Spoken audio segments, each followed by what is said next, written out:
హైదరాబాద్ పాత బస్తీ అంగన్వాడీ కేంద్రాల్లోని లబ్ధిదారులకు ఇక నుంచి తాజా కూరగాయలు ఆకుకూరలతో కూడిన పోషకాహారం బలిష్టమైన ఆహారం అందించాలని తల్లులు కోరుతున్నారు. గర్భిణీలు బాలింతలు చిన్నారులకు చేకూరనున్న ప్రయోజనం చేకూరే విధంగా ప్రభుత్వం చేపడుతున్న పోషకాహార విధానంలో కొన్ని అంగన్వాడీ కేంద్రాల్లో కుళ్ళిన గుడ్లు పంపిణీ జరుగుతున్నాయి. అధికారుల పర్యవేక్షణ లోపం స్పష్టంగా కనిపిస్తోంది. గతంలో అనేక సార్లు ఇదే విధంగా రావడంతో సూపర్వైజర్ సిడిపిఓలు కూడా ప్రజలు కంప్లైంట్ చేసినా పట్టించుకోవడం లేదని ప్రజలు ఆవేదన వ్యక్తం చేస్తున్నారు.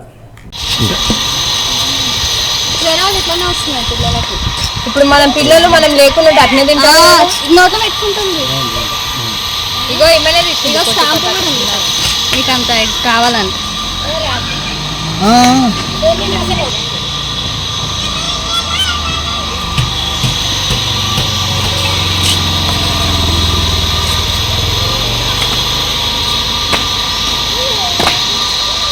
కుళ్ళిపోయింది.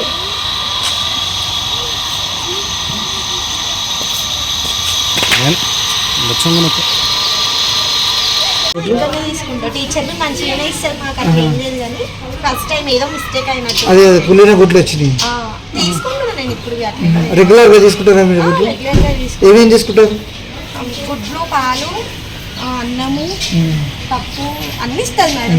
మొడుకుంటూ ఇస్తుంది పిల్లలకి, బాలం రూపంగా ఇస్తుంది. మంచిగా ఇస్తుంది తను.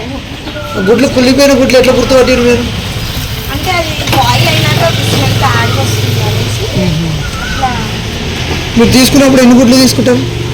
తీసుకున్నప్పుడు మంత్లీ మేడం ఒక రోజు 4 ఇస్తుంది, 8 ఇస్తుంది. వచ్చేదాన్ని బట్టి ఇస్తుంది మేడం. ఎంతమంది పిల్లలు మీకు?